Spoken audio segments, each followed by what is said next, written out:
Okay, good morning, everybody. How are we all doing today? My microphone settings say that the default is on. What is the default? I sure hope it's what I need. Anyway, how are we all doing today? It's Larsen Live, the long awaited debut, return, I should say, of Larsen Live. It is April 27th, and how are we all doing today? You're probably wondering what happened with my. There's the audio right on cue. Everything's working just fine. Everything's coming up Millhouse. But yes, you're probably wondering where I was these past 3 weeks. Well, nothing bad happened. In fact, something very nice happened. The in-laws visited. And of course, my in-laws are very nice people, and they don't need to hear the filth and entropy that I spew forth on the airwaves every week. So I took a break for a while. I had to pretend to be a civilized man every now and then. Ponythroat says it sounds like an F-Zero Racers theme. Pretty close, actually. That was Hairspray Hurricane by Carpenter Brut, which is some sort of 80s pastiche, synth wave metal something or other. I don't know what you call it, but I liked it a lot. I saw that song on a highlight video of 1980s ISKA kickboxing, aka Shiny Pants Kickboxing, and boy, it just went together like peanut butter and jelly. Synthwave and Shiny Pants kicking. Yes, anyway, how are we all doing today? You're probably wondering why I wasn't streaming Saturday. My in-laws are no longer here. However, Saturday I had to do, nice people things and go to the Ogdenville Outlet Mall to buy Sony and Panasonic electronics, as Homer Simpson would. No, just kidding. We went to another outlet mall, and I was briefly enticed into trying on extremely expensive Italian menswear before I realized I didn't want to pay half a month's paycheck for a blazer and some linen pants. Linen slacks this time, not linen parachute pants. Yes, it's finally come to that point in my life where I go to a clothing store and I'm subtly shamed into leaving because I can't even begin to afford the clothes. That has only happened to me once before, kind of.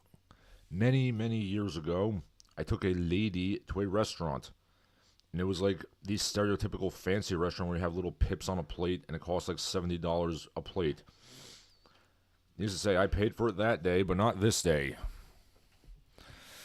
But anyway, let's leave behind the realms of high society, which I will never, ever be involved in. I have the air and savoir-faire of the cultured aristocrat, but I don't have the money or funds. But yes, let's talk about the news, because the news isn't great. Let's talk about money first and foremost. Looking at the comments, the only other comment is C-Punk Messiah saying, I can attend this time. I'm glad, sir. It's not that I didn't want to be here. It's that I had other plans. There was a little bit of a delay because technology hates me. But all is well. Anyway, speaking of money, let's get to the news. Let's get to the World Economic Forum. The World Economic Fund, whatever the WEF stands for. World Economic Forum. An international advocacy, non-government organization, think tank based in Cologne, Geneva, Switzerland. It was founded by Klaus Schwab, everybody's favorite neo-techno samurai. However, Klaus Schwab is apparently retiring, or stepping down from the chair, of the WEF. Presumably, he has to go back to his hobby of bisecting British secret agents with lasers. But speaking of Bond villains, the new World Economic Forum chairman, Peter Brabeck-Letmathe, is coming in. He's a former CEO of Nestle, and in case you're wondering, he is the man who said that humans have no right to access free water. Your ears and eyes do not deceive you, folks. This man literally is Immortan Joe, even though he dresses like the Bullet Farmer. By his hand you shall rise from the ashes. The picture that they're using in the AP news blurb is him apparently, putting down his human side for a second and showing his inner cyborg side. I don't know what's going on with his eye here. Let me pull this picture up. I'm slightly horrified.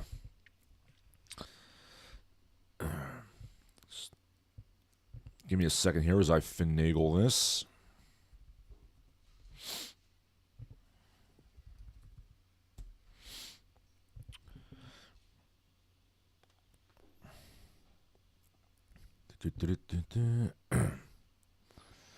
While I do this, let's see what you people have to say. Pointy Throat says Larsen was ejected from the building for being a poor, and the burning remains of his tawdry rags cast after him. I was not wearing tawdry rags, sir. I was wearing a very nice Hawaiian shirt, the accoutrements of a king. But no, I was not thrown out. I was sort of non-verbally shamed out. I had the price tag read to me, and I had to do everything in my power to restrain doing a spit take. They offered water and espresso. I took neither, but I really should have, so I could have done a spit take. Then I had to sheepishly admit that I couldn't afford any of these things. I mean, in theory, I could if I wanted to give up, half a month's paycheck for clothes, which I'm not going to do because I'm not an idiot. Then I kind of made my way out and humbly apologized. I promised to come back. I will not be coming back. Yes, anyway, here is Mr. Bribak Letmaith. I don't know what's going on with the left side of his face. Perhaps he has a cyborg eye like Kano. Perhaps he's one of the aliens from They Live, whose alien form is showing underneath his human flesh suit. Maybe he's one of the Draconians. I don't know, but I'm going to have nightmares about this man. Pointy Throat says the Nestles CEO is a walking argument for bringing back scaphism. Yes, well said, sir. Thank you, my darling. My wife just brought me coffee. I do know what scaphism is. That is my favorite ancient Persian execution and torture technique. Wikipedia says it's alleged. But, I think we should bring it back. It was reported by Plutarch in the life of Artaxerxes. People say it's dubious. And people said Herodotus is dubious as well, but everybody proved him right. Scaphism, from the Greek scaphos, meaning boat. The victim is trapped between two rowboats, kind of sandwiched between them, with the limbs and head sticking out. You feed them and smear them with milk and honey, allowing them to fester in their own feces and urine, and be devoured by insects and vermin. Yeah, I could go with this.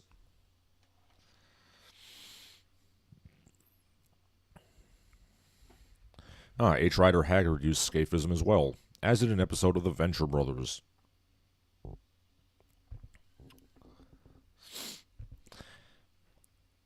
C-Punk Messiah says, uh-oh, the corruption has begun. Oh, I think this man was born corrupted. Yeah, I don't know exactly what's going on with his face there. I mean, maybe he just got punched in the eye really hard, like the old leopard fist to the knuckle to the eye, which I can understand because this man deserves to be punched in the face many, many times. I mean, dare I say, this man has a kind of face where people are just, inexorably drawn to furiously punching him in the face, regardless of what you know about his politics or economic policies. Sipong Messiah says scaphism is a fucked up way to go for terrible people. It sure is. Ponythroat says, I think he's the villain from Waterworld. He's got the same eye thing going on.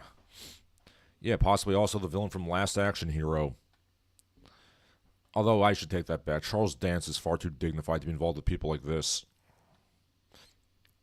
Ponythroat says, festering on their own waste while being eaten by vermin, aka turning them into Asmongold. Yeah, I don't really follow the internet lolcow drama as much as I should. What's going on with Asmongold? Perhaps I should look this up. Hey. Yeah, while I look that up, I guess I'll talk more about this terrible, terrible man, Peter Brabeck Letmaith. I don't know. I feel like you have to. I'm almost feeling like you have to be a low rent Bond villain to be a chairman of the World Economic Forum.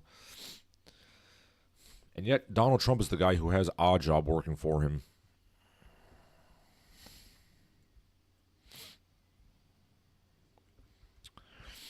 Okay, well, Asmongold apparently said society would instantly and dramatically improve if we took the bottom 5 to 10% most retarded kids out of school and put them in the coal mines instead. I mean, I'm not entirely against that. But, I mean, I think it's kind of funny that he would probably be, in the coal mines.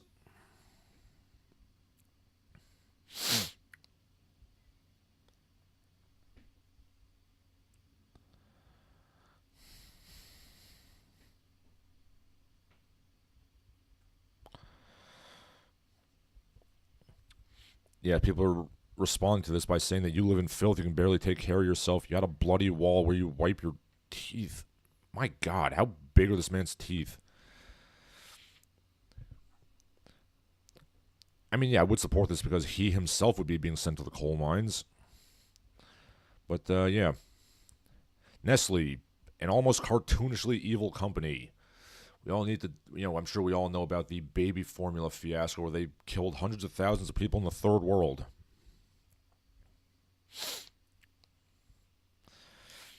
People are complaining about this Twitter thread. So it's now okay to judge people based on how they look? Well, I mean, when you have the economic policies of a demon in human form, then yes, it is. I would never make fun of a good person who's ugly, but if you're a bad person who's ugly, then yes, I will unload both barrels upon you. I'm going to get this guy off my screen before I give everybody in this chat nightmares. Ponythroat says, Asmongold, very popular YouTuber with millions of dollars, still lives in filth and never showers. People have seen cockroaches running over his body during streams and he does not even notice. Average gamer, really. I mean, yeah, it could be worse. I mean, nothing's ever going to top Beardson Beardley's, America First thing, where it wasn't him. God, I wish I could find this clip. I've been looking for it. One of his, idiot neo-Nazi friends literally just took a shit in his chair, and it was quite audible. You could hear him just letting it rip in the chair, and he just sat there stewing in his own filth. So, yeah. I mean, it's been said that the average Redditor lives in absolute filth and entropy, but apparently the right-wingers do too.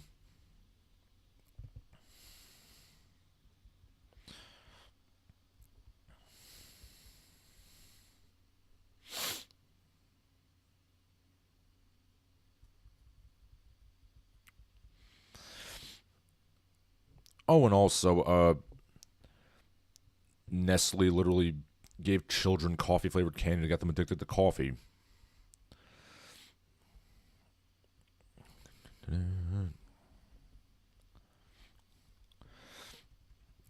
Okay, so they basically propagandize the hell out of East Asia to make them drink coffee. Nestle's factories were producing millions of pounds of instant coffee with nowhere to sell it. Europe has, its mature market. Americans want fresh brewed. South America has an ingrown coffee culture. Okay.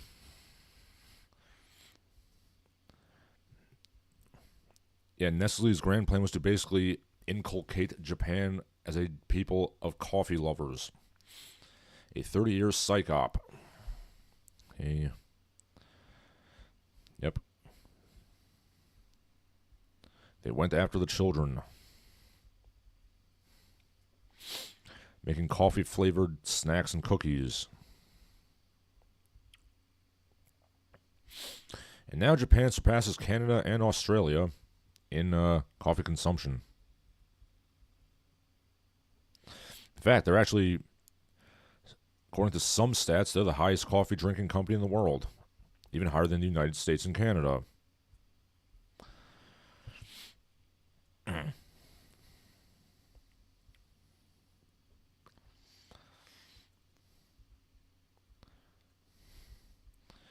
boy,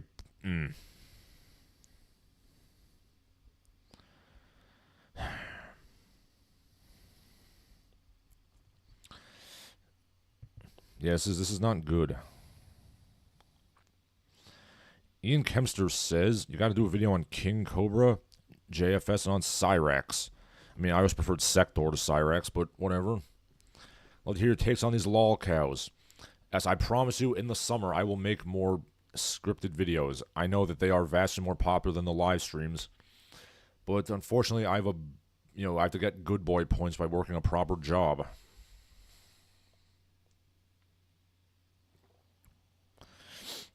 When I thought it says, every gamer chair unshat is a mountain unconquered, a baby unchristened, a symphony unheard. Yep, it's something, all right. So yeah, Nestle, terrible, terrible, evil company that ravaged the third world. And speaking of ravaging the third world, let's see what's going on in the Indian subcontinent. India and Pakistan are apparently on the verge of war. So what else is new? I mean, they're always almost on the verge of war. They haven't actually thrown down since 1971. Will they? We'll see. Apparently there was some sort of terrorist attack that killed a bunch of people. India blamed Pakistan. Pakistan retaliated. India is forcing all Pakistani nationals to get out of the country in 48 hours. They're also cutting off the water to Pakistan, which is not good because apparently they get a lot of their water from India. Hopefully this is not the same water that they put dead bodies and human waste in. And naturally, they're throwing down in the streets of Birmingham, England, because of course they are.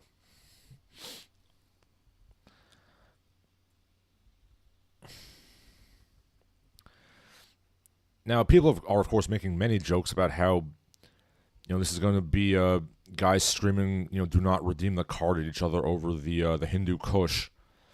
But I am still a bit worried about this, considering that they are, both countries with nuclear weapons.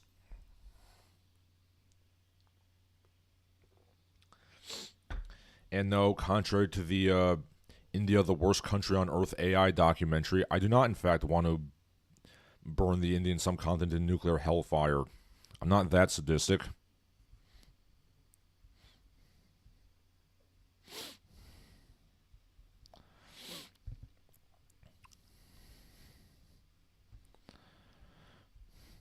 Now, can we settle this like India and China do at the border, where they just kind of fight with sticks and stuff?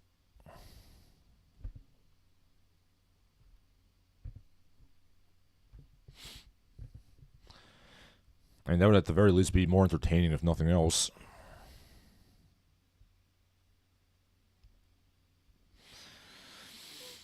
And to be fair, I would put my money on India because, I believe they are 4-0 against Pakistan.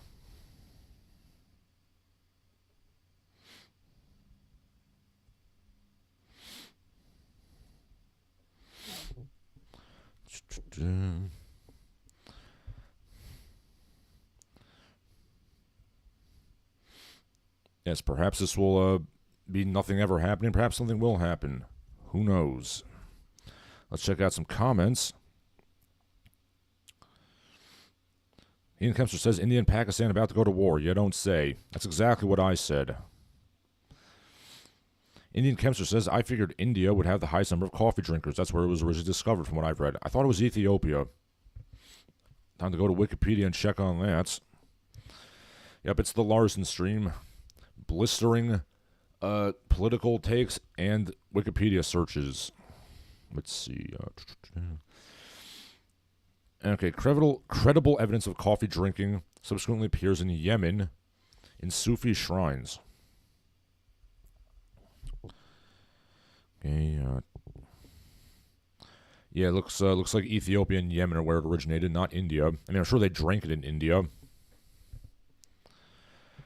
Ian Kempster says, Ponythroat says, King Cobra and Cyrax and really lame. The only lol cows only 14-year-olds would follow.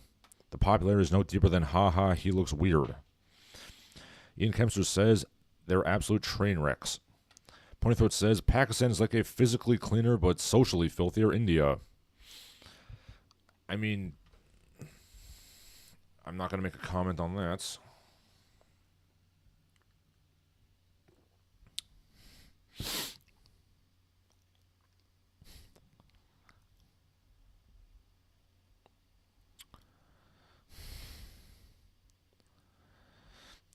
People are also pointing out that J.D. Vance visited India, Vice President J.D. Vance, and then war's about to break out. J.D. Vance also met with the Pope, and Pope Francis died shortly thereafter. Is J.D. Vance, in fact, the Grim Reaper? He might be.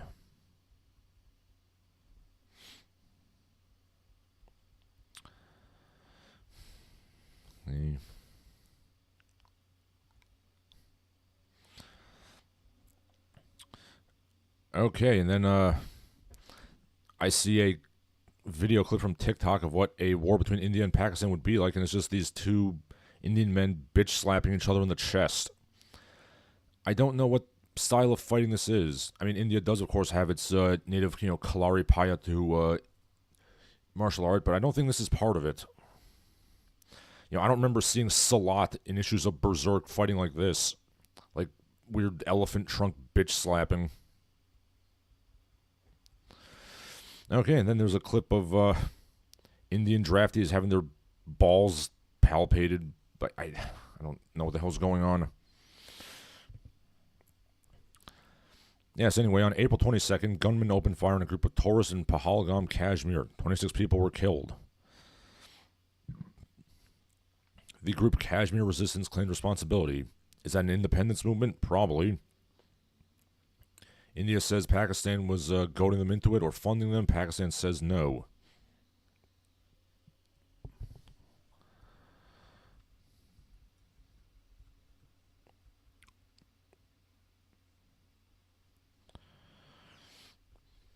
Okay, India's apparently flooding into the Jhelum River into Pakistan just to kind of stick it in their face.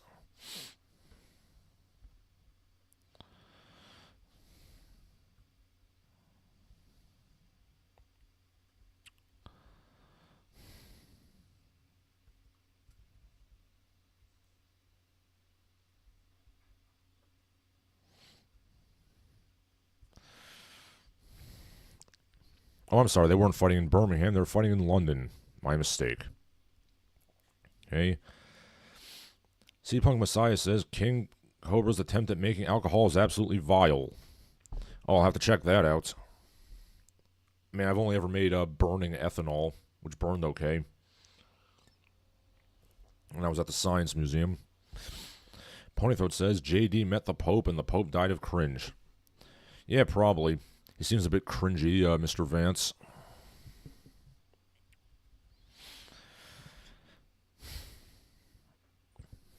Okay, let's leave South Asia behind and let's go to Europe for a bit. See what's going on in Europe. In Spain, a homosexual socialist politician, Victor Saez, visits a kebab shop to shoot a propaganda video to show that Muslims are tolerant people. He is then beaten up by the shop owner and his staff and thrown out for being gay.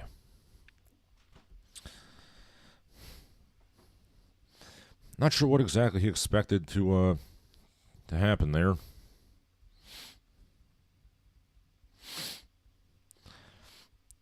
Anyway, it seems vaguely related with the India and Pakistan thing going on. I mean, India, in contrast, is quite accepting of the gays, or at least the transgenders, from what I've seen.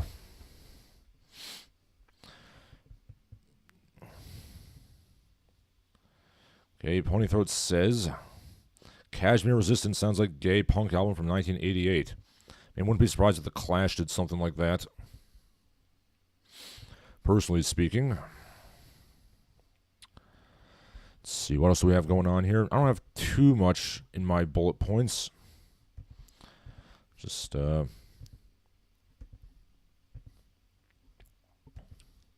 of go around the horn here. Okay, let's go to Canada. Speaking of human misery, I mean, there's a bunch of it. And, of course, never think that I'm leaving my country out of it, because I never would. In Canada, an Alberta chicken farmer was arrested for selling eggs outside the quota system. 5 Royal Canadian Mounted Police vehicles arrived to arrest him, which I presume means 10 Dudley douchebags showed up to arrest this elderly man with a handlebar mustache farming eggs. I'm not going to pretend like I know anything about the Canadian egg quota. But I think it's a bit silly that you need 10 guys, at least 10 guys, to arrest an old man. Yes, clearly the days of Samuel Steele are long over.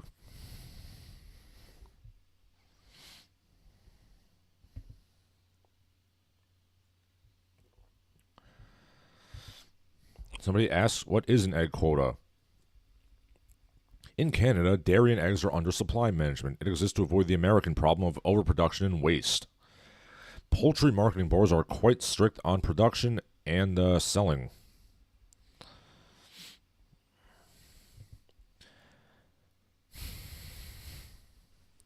I mean, unfortunately, you can't really preserve eggs for a very long time. Well, I'm sure there is some god-awful, disgusting recipe from the colonial days where you can make eggs last for a while. But I don't think you want to engage in that. I mean, you can watch Townsend's on YouTube if you want to see that. It's very interesting from an educational purpose. But then he offers you the recipe yourself. And I'm like, no, I don't want to eat boiled, pig testicles. Thank you, sir. Ponythroat says, speaking of places being invaded by India, let's go to Canada. Ian Kempster says, I live in Alberta, LOL. This was a waste of good resources. We have a crippling fentanyl problem. They waste their time with this. Yes, I was actually just about to talk about fentanyl after this story. I don't know,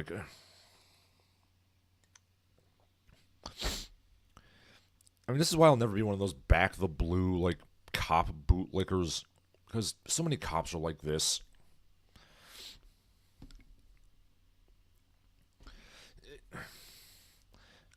I mean, just the other day I saw a video of some protester waving the United States Constitution in a cop's face. And the cop was, blue screening, basically. He was mentally breep boop, I don't know what this is. I've always said that, I feel like all police academies should have, a thorough, full contact, mixed martial arts curricula to kind of weed out the power-tripping pussies. And that way the only... we will have less, this petty, tyranny bullshit. And then, it also breeds some, wholesome aggression and strength into a cop so we won't have, pussyfooting around. Uvalde, Texas. But that's just me, personally. I'm sure the police unions would fight very hard to, enforce any kind of standards. I don't want to demonize cops, because, I know some good cops, I have friends who are cops. I train in martial arts with a cop. He's pretty cool. But yeah, a lot of cops are just petty douchebag tyrants. Ponythroat says, does Canada have those eggs need to be refrigerated like the USA? I don't know.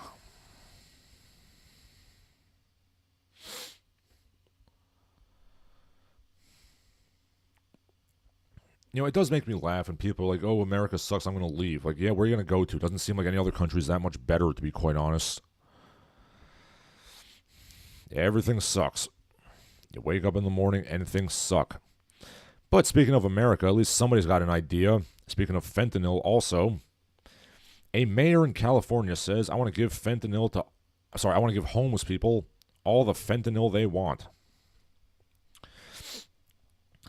Okay, this is only a few days ago. Sorry, I gotta unblock the ads from the New York Post. Give me a second here to read this. Yes, the mayor of Lancaster, which is a small town in Southern California, Rex Paris, he's under fire. He wants to eliminate the fentanyl problem and the homeless population by just pumping them full of fentanyl and hoping they all overdose. He shared his controversial views during a city council meeting when a resident took issue with the city's attempt to address the homeless crisis by enclosing the unhoused at an abandoned golf course. Yes, this actually led to some pretty interesting discussions on the Twitter machines. And yes, I'm still calling it X.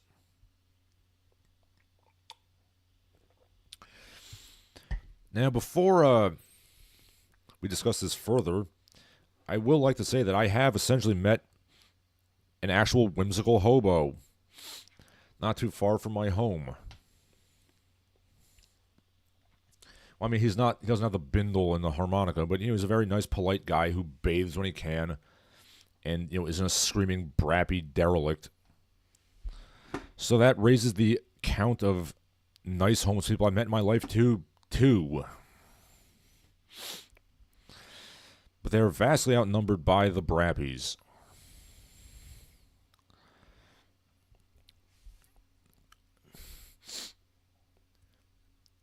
Dare I say there's a part of me which kind of agrees with this notion. There's a part of me which is also like, no, this is inhumane, Larsen, you can't do this. It's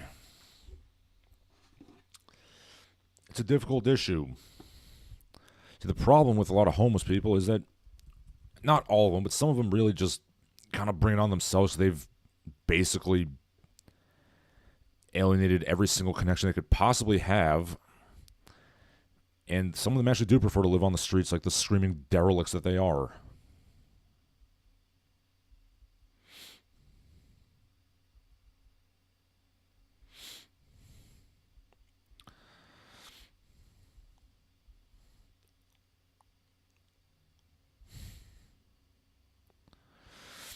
I would also like to point out that California spent $37 billion on the homeless population, and the problem only got worse.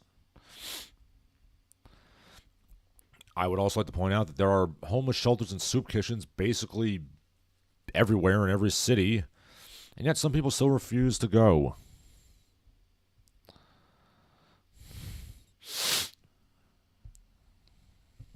Looking at some comments here. Pony Throat, referring to the Constitution thing, says they would have meant something if the cop could read.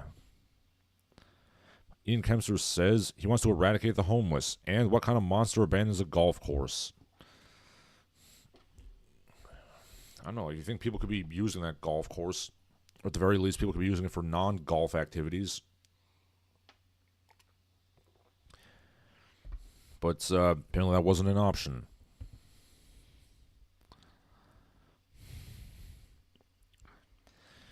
I don't know, personally, I don't understand why, homeless shelters couldn't also have some basic job training so you could give these guys, some way to gainfully support themselves while they get back on their feet. And yes, I'm aware that your average screaming brappy wouldn't even be able to, carry a brick hod or, mix concrete. But, I say give them a chance. And then if they fuck up again, then you can load them up with all the fentanyl they can handle. Ian Kempster says, one thing about street life is it abolishes all your obligations. Ian Kempster says, golf is awesome. Yes, I enjoy an occasional round of golf myself. What I'm saying is that when golf is not in session, people should be allowed to use the golf course for non-golf related things. Seabung Messiah says, the only golfer I respect is Beldar Conehead. Yes, he was very good at golf.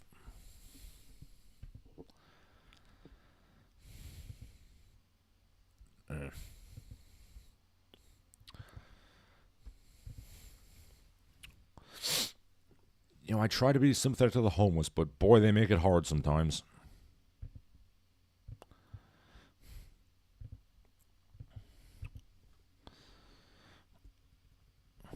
Okay, moving on from the homeless,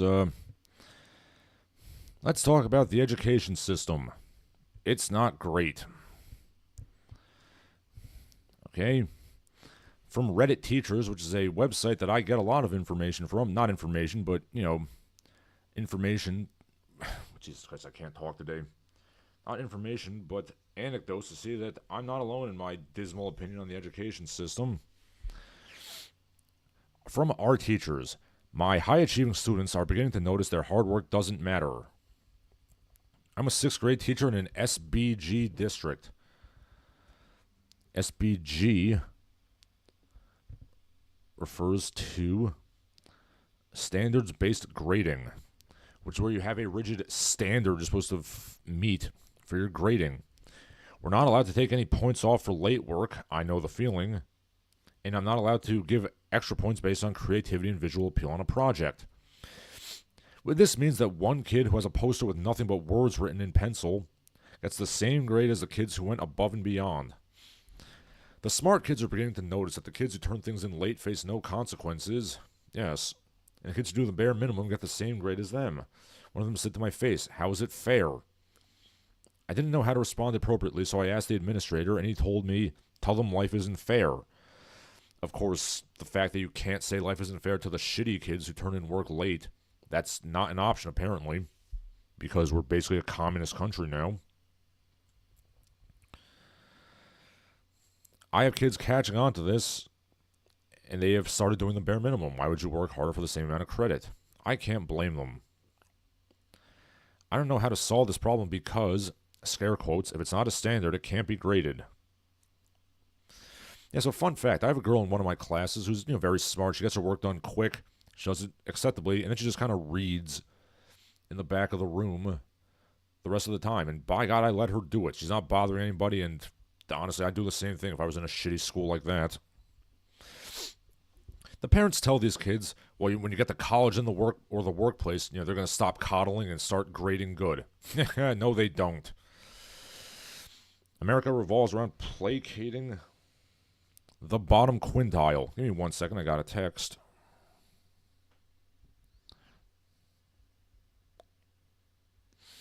If I could turn on my phone password, that would be very useful.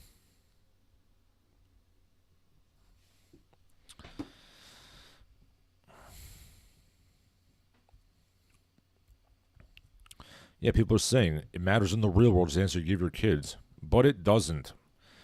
Because feral braps will be coddled basically your entire life.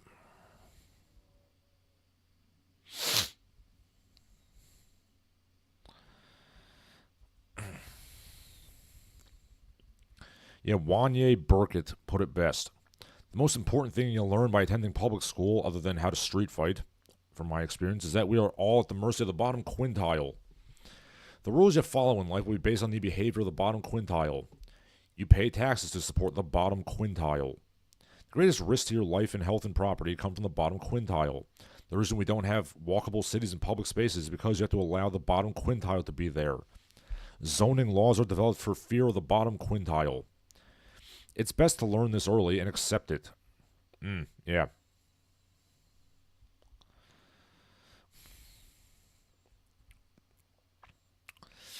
Boy, I hate the administrators.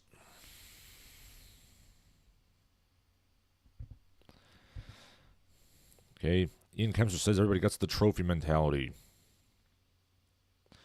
Ponythought says, notice that hardware or hard work could matter, to be honest.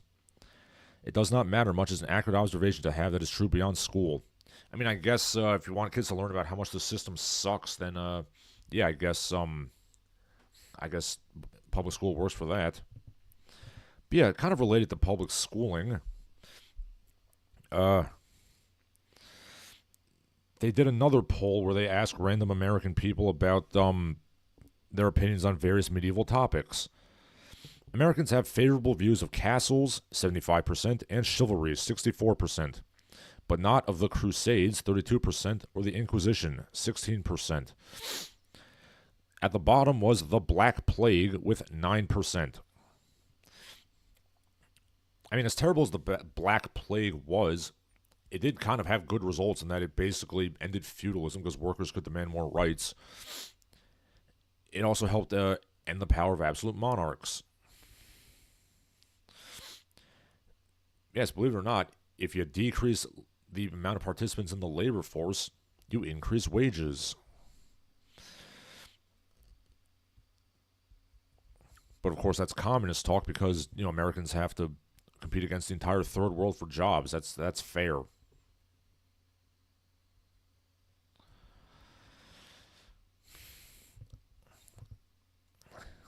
I'm kind of amused that some people have a positive view of the Black Plague. Dare I say, I might be neutral on the topic. I mean, as long as you wash your hands and don't breathe in the stank, you should be okay. Guess we know that 9% is the floor of public opinion in the United States. Ponythroat asks, is bottom quintile a euphemism for some other characteristics? I mean, it's exactly like it sounds like. It's the bottom quintile of intelligence. You know, it's the stupid, feral brappies. That's the bottom quintile. The bottom 20% of most things, like education, I guess it'd be the highest quintile in terms of criminal behavior, unless you judge that negatively. You know, negative statistically, I mean.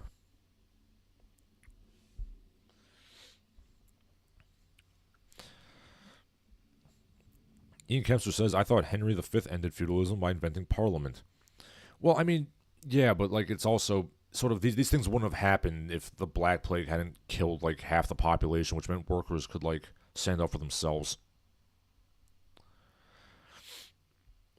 Ponythroat says 9% approval for the Black Plague. 9% of America are Nurgle worshippers. I mean, you're not wrong.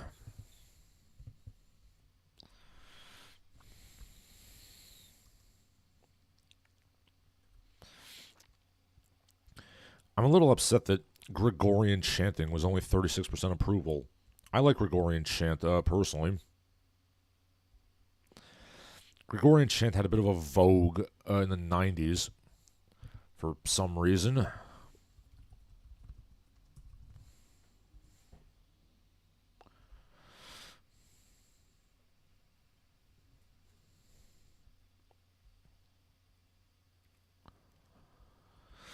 Yes, officially, the Roman Catholic Church still considers it the most suitable music for worship. I mean, I guess it is very moving.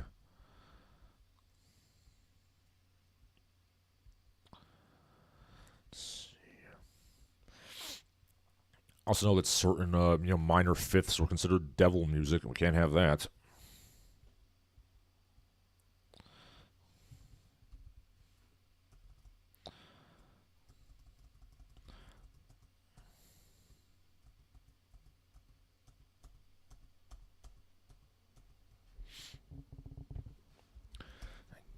I tried to look up Gregorian chant's vogue in the 1990s.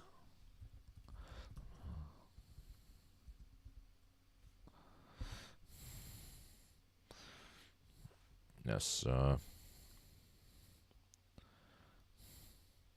Yeah, there was like a Enigma and stuff. It was a little popular in the 90s for some reason. I mean, swing came back in the 90s, so, maybe people were just on some stuff in the 90s.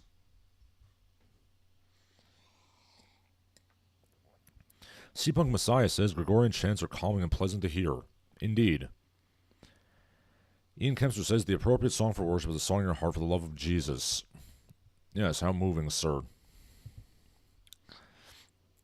Anyway, vaguely related to monks and cloisters. In the UK, there is a Loughborough group called the Men in Sheds.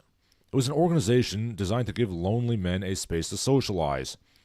They've been pressured to admit women. When the women were allowed into the workshop, members decided to keep a quiet room with a model train in it just for men. So now it's like there's the shed and there's a room within the shed with model trains. I find this very amusing for some reason.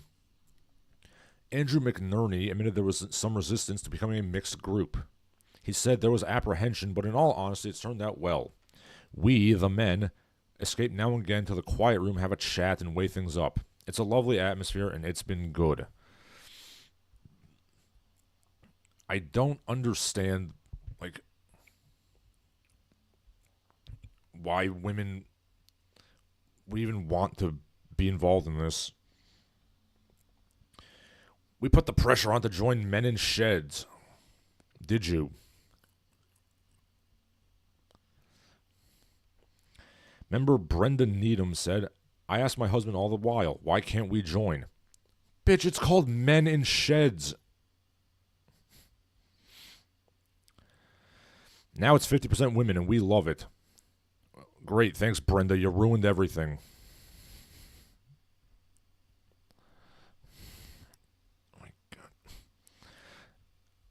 feel like women are all under the impression that, like, whenever men get together, they're, like, riding the saddle of the earth and, like, commanding patriarchy and, like, ruining women's lives? No, it's literally just a bunch of old geezers in a shed, like, making chairs and furniture.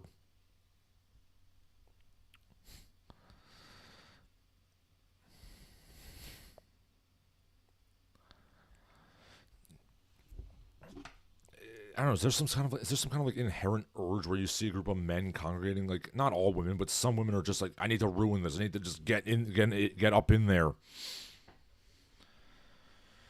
Yeah, God forbid that men have a shed they can hang out in.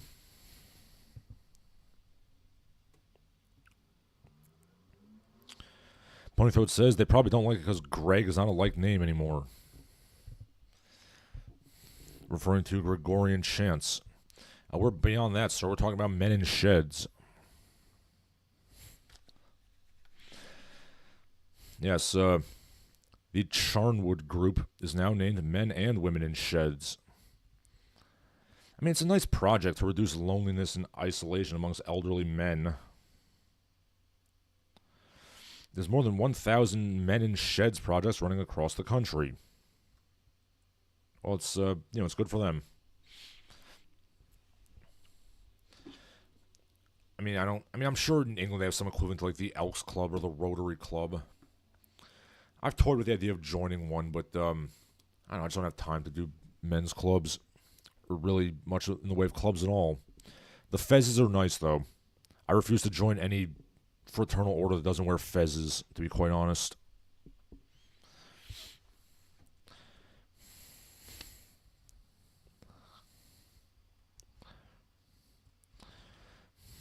I'm just imagining a bunch of nice, elderly, train spotters, and then a bunch of bras just run in and ruin everything. God forbid men have a shed they can hang out in.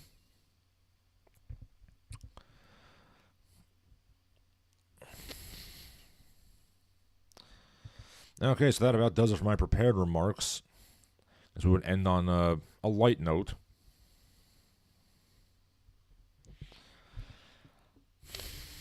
Men in Sheds, a light, slightly depressing note.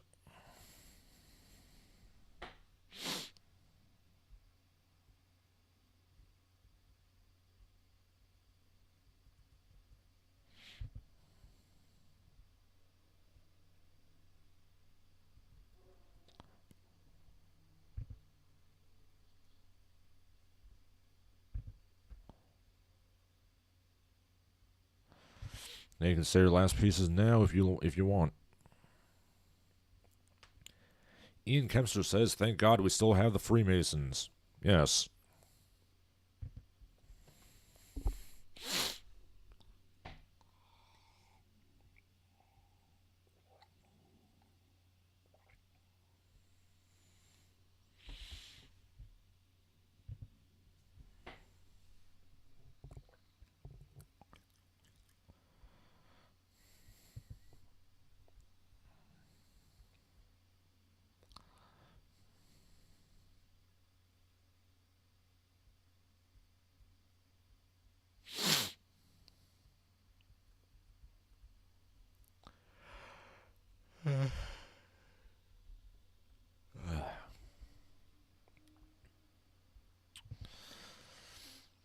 Okay, C-Punk Messiah asked, "Ever checked out a subgenre called Keller Synth?" No, I have not. What is that? I'll look it up right now.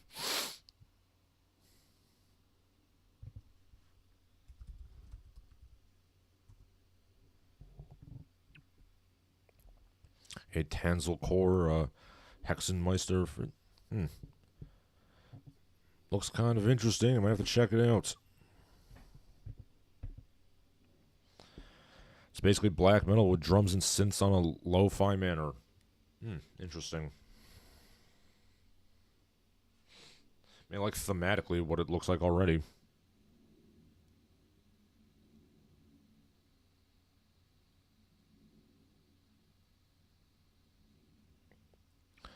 Ian Kempster says Oblivion has been remastered. Looks amazing. Yeah, it is. You know what's also amazing is the fact that a game from 2006 is still better than anything they're making nowadays.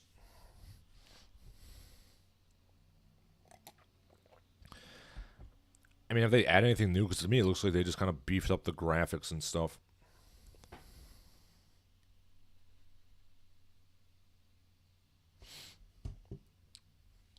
But, I'm not blaming them. I mean, Oblivion's great.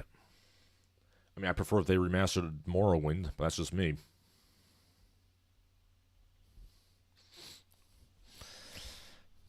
Boy, the game industry sucks nowadays. I mean, the game came out almost 20 years ago, and it still cleans the clocks of everything they're making now. Ian Kemper says, my favorite of the series. I mean, Morrowind's my favorite, but Oblivion's very good too.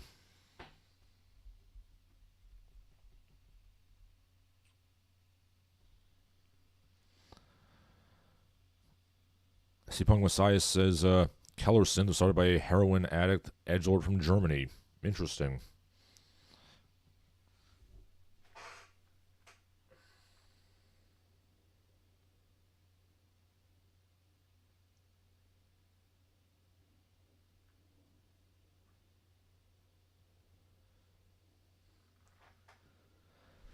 Ian Kessler says PGA 2K25 is pretty awesome too.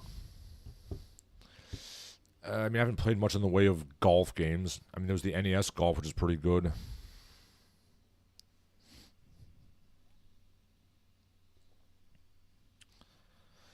I don't know, honestly, when it comes to sports games, I like the kind of more. I don't really like the sim games. I like the ones that are a little more kind of wacky and crazy. Like I'll play NFL Blitz more than like any like Madden any day of the week.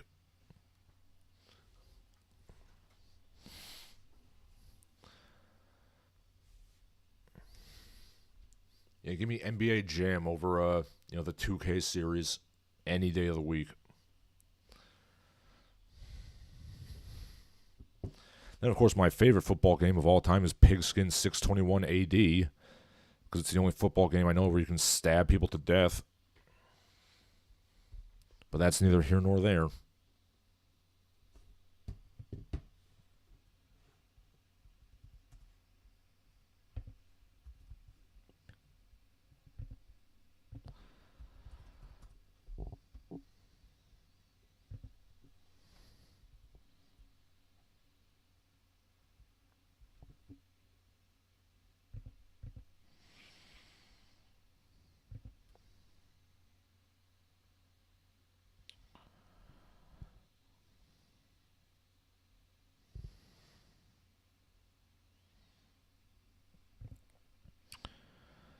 Hey, Ian Kemper says NBA Jam was the best basketball game ever, but give me Mutant League.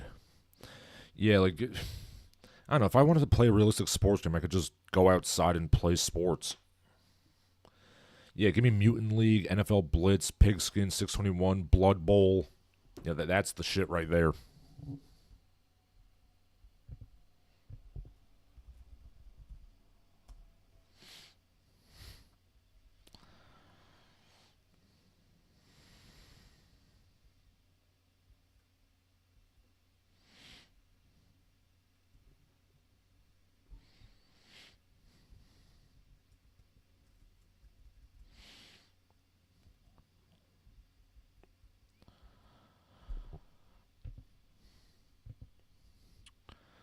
Ian Kemper says that's why I golf. Haha.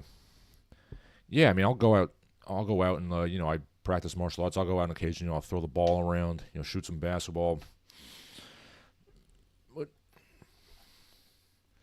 if I want, like, I play video games to escape reality. Reality blows.